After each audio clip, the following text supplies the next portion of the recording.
یہ والا every day جو کہ ساتھ میں لکھا جاتا ہے اور یہ والا ایوری ڈے جو کہ الگ الگ کر کے لکھا جاتا ہے، یہ والا فار ایور، یہ والا فار ایور، اور لیٹ ورسز لیٹلی کے اندر کیا فرق ہوتا ہے، اسی طرح سے اور بھی ہمارے پاس کچھ ایڈوربس ہیں جو کہ خاص طور پر ایگزام کے اندر دیے جاتے ہیں اور ہمیں کنفیوز کیا جاتا ہے۔ سو آئیے آج کی اس ویڈیو کے اندر ہم انہی کنفیوزنگ ایڈوربس کو دیکھتے ہیں کس طرح سے ان کو انگریزی کے اندر استعمال کیا جاتا ہے۔ تو سب سے پہلے اگر ہم دیکھتے ہیں اس ایوری ڈے کو، یہ جو ساتھ میں لکھا جاتا ہے ایوری ڈے، یہ ہمیشہ انگریزی کے اندر استعمال کیا جاتا ہے ایز این ایڈجیکٹو کی طرح۔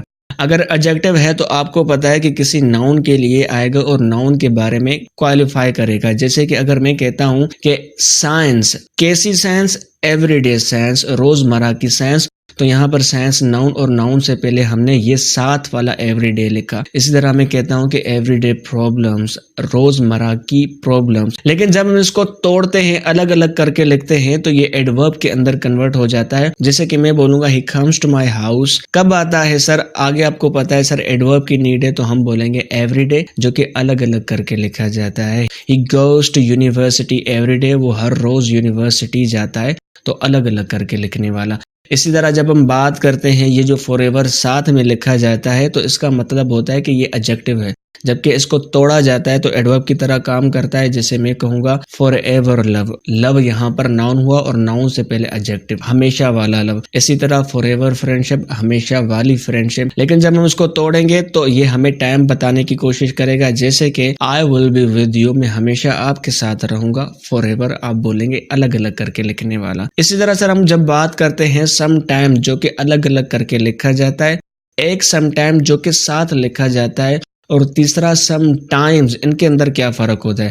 دیکھیے سر جب ہم ان کو توڑتے ہیں سم ٹائم، تو یہاں پر ٹائم ناؤن ہوا اور ناؤن سے پہلے سم یہاں پر ایڈجیکٹو کا کام کر رہا ہے، تو آپ کو بتا رہا ہے کچھ ٹائم۔ جیسے کہ میں کہوں گا گیو می سم ٹائم، تو مجھے کچھ ٹائم دو۔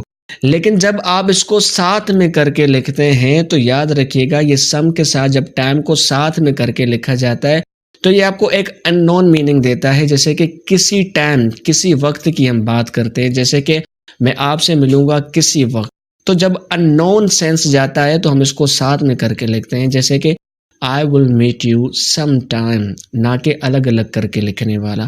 اسی طرح جب ہم بات کریں گے سم ٹائمز کی، تو سم ٹائمز یہاں پر ایڈورب ہے، اور ایڈورب آف فریکوینسی جو کہ آپ کو بتاتا ہے ہاؤ آفن، کب کب۔ جیسے وہ کب کب یونیورسٹی جاتا ہے، تو میں بولوں گا ہی sometimes goes to university, وہ یونیورسٹی کبھی کبھار جاتا ہے۔ تو یہ والا سم ٹائم اور یہ والا سم ٹائم دونوں ہی ایڈورب ہوتے ہیں، لیکن فرق یہ ہوتا ہے کہ یہ ان نون سینس دیتا ہے، جبکہ یہ آپ کو ایک ایڈورب آف فریکوینسی کے بارے میں بتاتا ہے۔ اسی طرح اگر ہم بات کریں لیٹ ورسز لیٹلی کے اندر کیا فرق ہوتا ہے، دیکھیے سر یہ جو لیٹ ہوتا ہے یہ ایڈجیکٹو کی طرح بھی اور ایڈورب کی طرح بھی استعمال کیا جاتا ہے۔ جب آپ اس کو ناؤن سے پہلے استعمال کرتے ہیں، جیسے کہ میں کہوں گا ان کا لیٹ ارائیول ہوا، تو ارائیول یہاں پر ناؤن ہوا، اور ناؤن سے پہلے ہم نے یہاں پر لیٹ، دیر سے آنے والا ارائیول ہم بولیں گے، یعنی کہ تو یہاں پر ارائیول آپ کا ایڈجیکٹو بنے گا۔ اسی طرح آپ اس کو ایڈورب کی طرح بھی استعمال کر سکتے ہیں، he came late last night, وہ کل رات دیر سے آیا تھا۔ لیکن آپ جاتے ہیں لیٹلی کے اوپر، تو لیٹلی کا مطلب بن جاتا ہے ریسنٹلی، ابھی ابھی، لیکن ہوتا یہ ایڈورب بھی ہے۔ جیسے کہ میں کہوں گا I have met him recently، میں ابھی ابھی ریسنٹلی اسے مل چکا ہوں، تو یہاں پر اس کا مطلب تبدیل ہو جاتا ہے۔ اسی طرح ہم بات کرتے ہیں پریزنٹ اور پریزنٹلی کے اندر کیا فرق ہوتا ہے۔ دیکھیے پریزنٹ ہم ایڈجیکٹو کی طرح استعمال کرتے ہیں، جیسے کہ میں کہوں گا پریزنٹ سیناریو آف پاکستان، تو ابھی کا جو سیناریو ہے پاکستان کا، تو سیناریو ناؤن، اور ناؤن سے پہلے ہم نے یہاں پر پریزنٹ کیا ایڈجیکٹو کا استعمال کیا۔ پریزنٹ سچویشن آپ بولتے ہیں، تو اگین یہاں پر یہ ناؤن کا کام کر رہا ہے۔ جب آپ پریزنٹلی کے اوپر جمپ کرتے ہیں تو یہ ایڈورب بن جاتا ہے، اور اس کا مطلب ہوتا ہے ان دا فیوچر۔ جیسے کہ I will meet you presently، تو presently کا مطلب ہے کہ میں آپ سے ملوں گا فیوچر کے اندر، ابھی کی بات نہیں کی جا رہی۔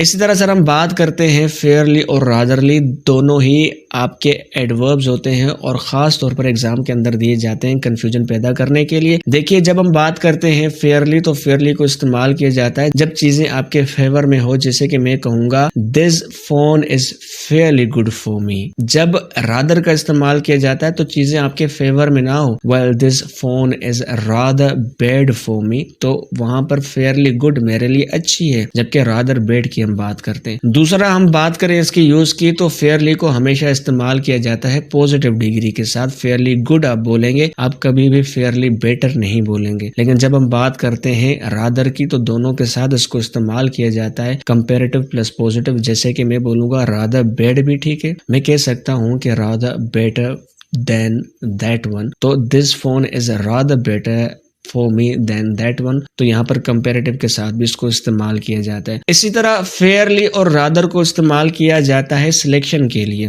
جیسے کہ اگر میں کہتا ہوں کہ بھائی ہمارے پاس 6 فٹ کی جو ہائٹ ہے وہ کمپلسری ہے کسی بھی بندے کو سلیکٹ کرنے کے لیے، تو میں بولوں گا یہ جو بندہ ہے فیئرلی ٹال ہے، تو فیئرلی ٹال یعنی کہ چیز آپ کے فیور میں آپ سلیکٹ کر رہے ہو، آپ رادر ٹال بولیں گے تو اس کا مطلب یہ ہوگا کہ وہاں پر اس ریکوائرمنٹ سے دور چلی گئی بات۔ اسی طرح میں کہتا ہوں شی از فیئرلی بیوٹیفل کہنا چاہیے، she is rather beautiful, she can be selected, تو آپ بولیں گے اگر سلیکٹ کی جا سکتی ہے تو فیئرلی بیوٹیفل آپ بولیں گے۔ اسی طرح میں کہتا ہوں she is rather arrogant, she can't be selected, تو اس کو سلیکٹ نہیں کیا جا سکتا، وہ بڑی ہی ایروگینٹ ہے۔ اگر میں کہتا ہوں فیئرلی ٹال تو اس کا مطلب ہے کہ وہ ہمارے سلیکشن کے اندر آ رہا ہے۔ رادر ٹال کہنے کا مطلب ہے کہ سلیکشن سے باہر۔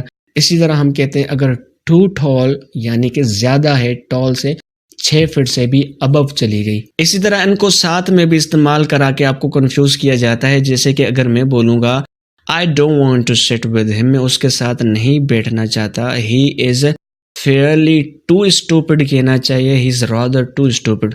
تو یاد رکھیے گا فیئرلی ہمیشہ پوزیٹیو ہوتا ہے، جبکہ ہم دیکھتے ہیں رادر نیگیٹو سینس دیتا ہے اور ٹو بھی ہمیں نیگیٹو سینس دیتا ہے، تو ہم کہیں گے he is rather too stupid person، تو رادر اور ٹو کو ساتھ میں استعمال کیا جاتا ہے، جبکہ فیئرلی اور ٹو کو ساتھ میں استعمال نہیں کیا جاتا۔ ہوپ کرتا ہوں کہ ان کے بیچ کا ڈفرنس آپ کو ضرور کلیئر ہوا ہوگا، and thank you very much for paying attention.